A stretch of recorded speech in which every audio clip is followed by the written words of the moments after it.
はじめましての方もこんばんは。水星の魔女を見て興奮して眠れない男ゆちです。皆さんはちゃんと見ましたか？スレッタのコミュ障なのは少し驚きでしたね。それよりも俺は何と言ってもプロローグと第1話をつなぐゆりかごの星を読んだせいで、スレッタやその嫁のことより終始エアリアルがどう思っているのかがずっと気になって仕方ありません。そう、この水星の魔女のアニメで推しのキャラといえばエアリアル一択ですね。このチャンネルではガンプラや美少女プラモを中心に改造や全塗装を行っていくチャンネルです。よかったらチャンネル登録よろしくな。それでは今日作るプラモを見ていきましょう。今日作るのは噂のダークアドベントアイシスデラックスバージョンです。エロマックスにした美少女プラモの第3弾です。どのようなエロスを秘めているのか早速組み上げていきます。組み上げるとこんな感じだ。褐色ボディとこのエジプト風のデザインが相まってとても美人ですね。さらにこのデザインは遊戯王の世界観に出てきそうで俺好みだ。さらによく見ると胸もとてもいい。布で全体を覆うのではなく横からはみ乳になっているところがさらにポイントが高い。さすがはダークアドベントシリーズといったところだな。さて次に大雑把に可動域を見ていきましょう。肘はこれぐらい曲がり、肩は一つの関節と根元がボールジョイント、腰は無理なく自然な動きで可動、さらに胸はボールジョイントになっているため動かすことができます。首はボールジョイント、さらに単発なので動かしやすい。また関節の開きは良好。足は安定の二重関節。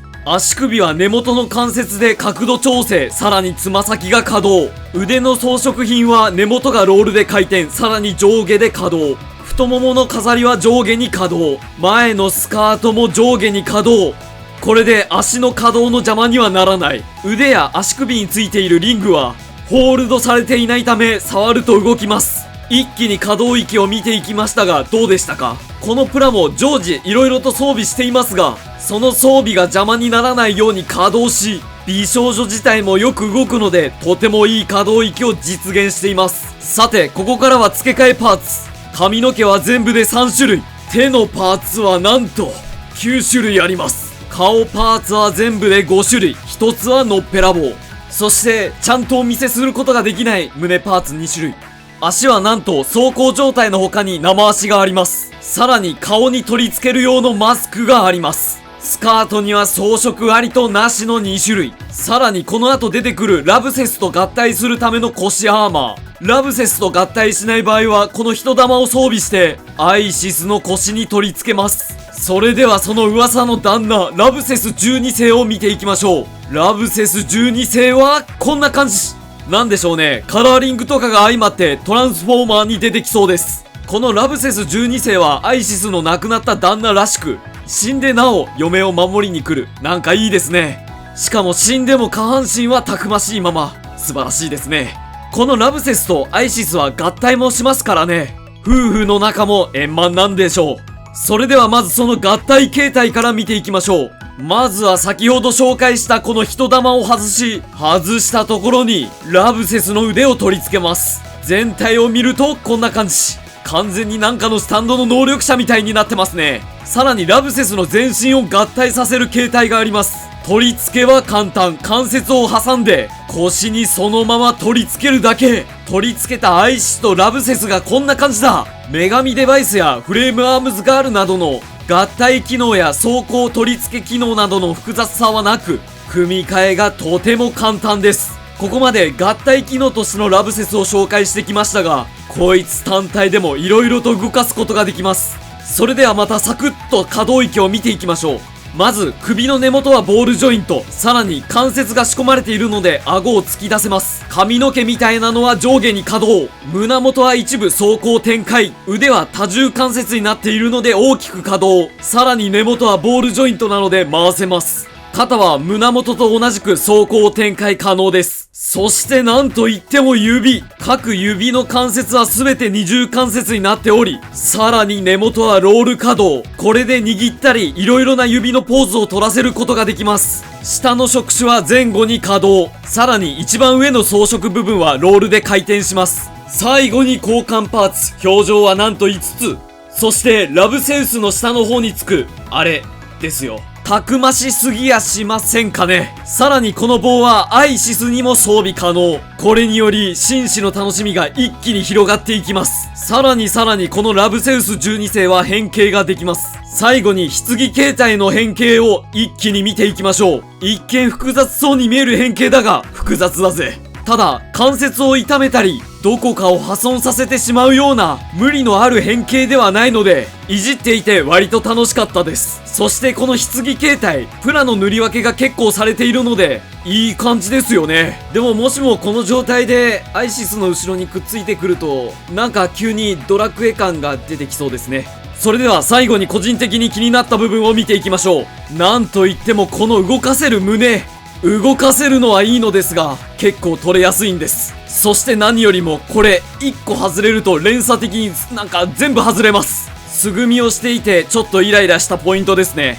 そして最後に付属してくる台座の関節、もし渋みを調整したい場合はプラスのドライバーではなく六角レンチが必要です。さて俺なりのレビューは以上だ。今日はこいつをよろしく。大魔人井川あさぎ風に改造していくぜ。それでは改造の方行くぜ。まずはミスターセメント SP とスポンジヤスリを使って合わせ目を消していきます。消したい合わせ目の部分にミスターセメント SP を流し込み、両サイドからギュッと力強くプラモを押さえつけ、中から出てきた溶剤をよく乾燥させたらヤスリで表面を整えます。これを気になる合わせ目の部分すべてにやっていきます。そしてプラモの宿命パーティングラインにはデザインナイフでカンナ掛け、そして表面が荒くなってしまったところをスポンジヤスリで表面を整えます。モールドが少し浅い部分にはウェーブのタガネ 0.2mm でモールドを彫り直します。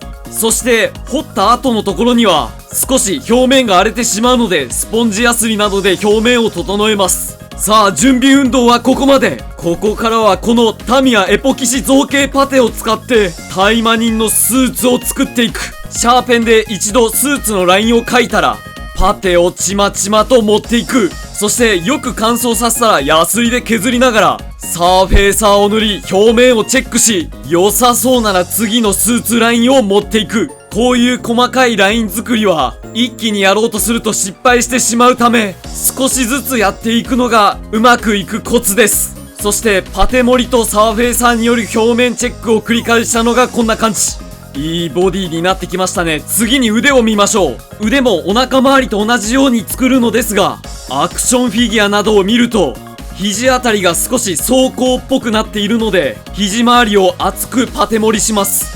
そしてヤスリで表面を整え、二の腕周りにジャンクパーツで作ったパーツを取り付ければこんな感じになります。そして最後に一番厄介な足を見てみましょう。足はまずこの太ももについている装飾品を上向きに取り付け接着します。そして内側に 1mm のプラ板をいい感じに貼り付け、その上からパテを持っていきます。腕と同じく太ももの外側は装甲っぽくなっているので少し厚めに盛ります。そして表面を整えた足がこんな感じです。表面が整ったら最後にライン付け。お腹周りと同じようにパテでラインを引いていきます。これで足の完成って思っちゃいないだろうな。スーツの一部からタイツとして露出している部分があるので、その部分をシャーペンでマーキングし、デザインナイフで浅い溝を作っていきます。ある程度溝を作ることができたら、ウェーブのタガネ 0.2mm で筋彫りをしていきます。この時少し力を抜いて優しく彫っていくと綺麗に彫れます。 0.2mm で深く彫ることができたら 0.3mm で少し彫ってあげればモールドが綺麗に仕上がります。そしてモールド彫りをしたら最後に必ずヤスリがけ。これで表面を整えたのがこんな感じ。まだ少し表面が粗いところはこの後微調整していきます。ただここまで作ってきて感じたのが、アイシスのスカートでは少しスーツ感が足りない。そこで以前作ったダークアドメントラーニアからどうせ雪風ボディでずっと飾っているのでボトムセットをぶんどってきます。あとはこいつをボディに合わせて程よくパテ盛りをすれば完成。さてそれでは一度細かい塵やゴミを洗い流し、持ち手棒に持たせてよく乾燥させたら塗装、いくぜ。まずはボーンペイントのシャドウプライマーを全体に塗り、塗装の食いつきを良くさせます。そしたら次に肌パーツにはサーフェイサーパステルピンクを、それ以外にはミスターフィニッシングサーフェイサーブラックで全てのパーツを黒く染め上げます。そして肌パーツはここで一気に塗っておきます。肌パーツはフレームアームズガールカラー FG01 と FG03 を1対1に混ぜ、肌を塗っていきます。それではメインのスーツの部分を塗っていきます。パープルバイオレット、クリムゾンレッド、ピュアブラックを使って赤紫色に塗り、その上に純色シアンをさっと吹いたら、ミスタークリアカラーアメイジストパープルを使い、ちょっとしたメタリックスーツ風に仕上げます。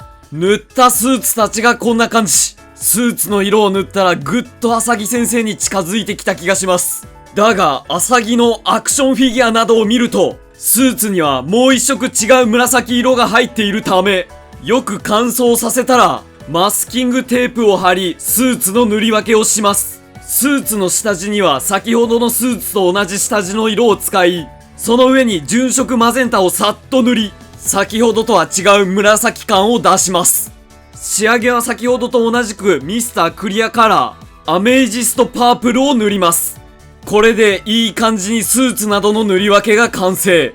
さらにここからマスキングをして、スーツのラインの部分にはスターブライトシルバーを塗ります。そして腕の部分や関節パーツなどにはスターブライトアイアンを塗ります。そしてさらに、ここで終わりじゃなく、さらにマスキングをします。そしたら再び登場このペアで、黒を強めにして黒紫色の下地を塗ります。そしてよく乾燥させたら、100均のキャンドゥで買ってきた紙をまとめるネットをかぶせて、ファレフォのブライトブロンスを塗ります。この時、ネットは塗料が乾いてから外すようにしましょう。よく乾燥させ、ネットを取り外したら、下地で使った赤紫色の塗料をグラデーション塗装していきます。このグラデーション塗装をすることにより、よりタイツ感が出てとてもいい仕上がりになる。ちなみに、左がグラデーション塗装をする前、右がグラデーション塗装をした後です。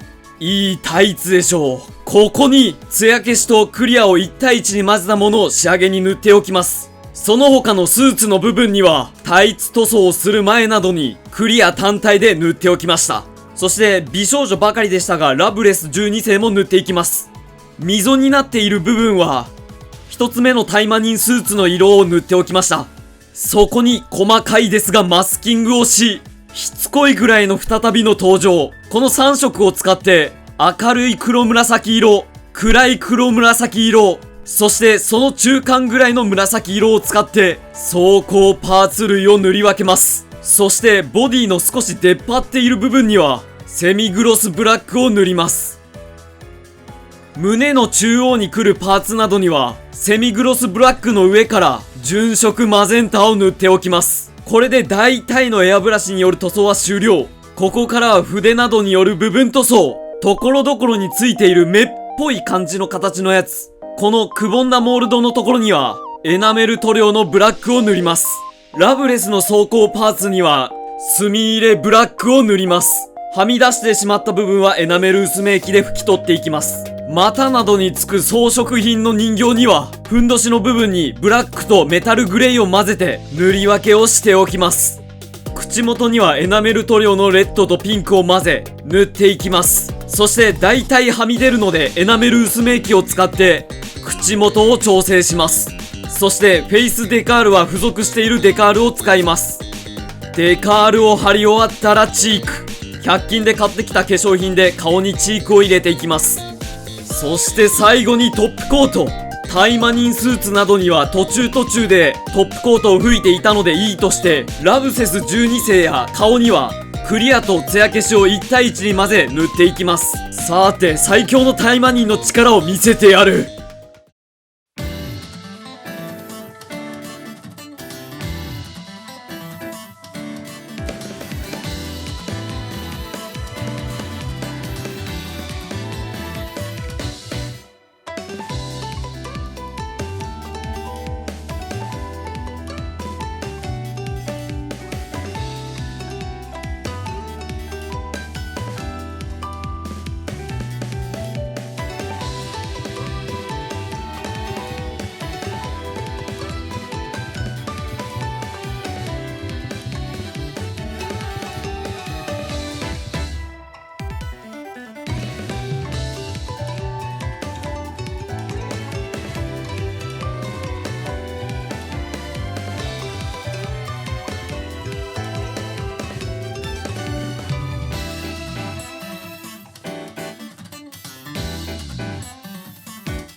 さて、いかがだったでしょうか、今回のダークアドベントアイシス井川あさぎ風。やはりパテモリ造形は乾燥に時間がかかるため、制作にだいぶ手間取ってしまいました。ですが、色合いとプロポーション抜群の良さに仕上がったと思います。今日のプラモ制作も満足だ。それでは今日の動画も面白かったよ、楽しかったよって思った方は、チャンネル登録、熱いグッドボタン、熱いコメント待っているぜ。いやー、しかし、今回もいい仕上がりだったな。だが、まだだよ。まだもう一つ伝えなきゃいけないことがあるよね。もう一人の僕。この声は、相棒。相棒。髪の色はない。どうした？君が体を占領していたせいで髪の毛のセットもできなかったんだよ。それよりも宣伝だね。それは、俺が一番最初に作ったガンプラ美少女とのミキシングに使ったデカール。そう、これを近いうちにメンバーズシップ限定でデータを公開するんだよ。そうだったな。しかも、あの時使ったデカールとは少し調整がされていて、小さいデカールや大きいデカールがあるため、これなら俺ガンダムが作れるぜ。それよりなぜ俺ではなく、相棒の髪の毛なんだ。僕らの大好きな動画のクリエイターさんが、君のアバターを使っているので気が引けたのさ。それよりもこの低たらく。次回はカラーでお届けしたいね。そうだな。それでは次回はカラーでお届けできるように頑張ってまた会おうぜ。またな。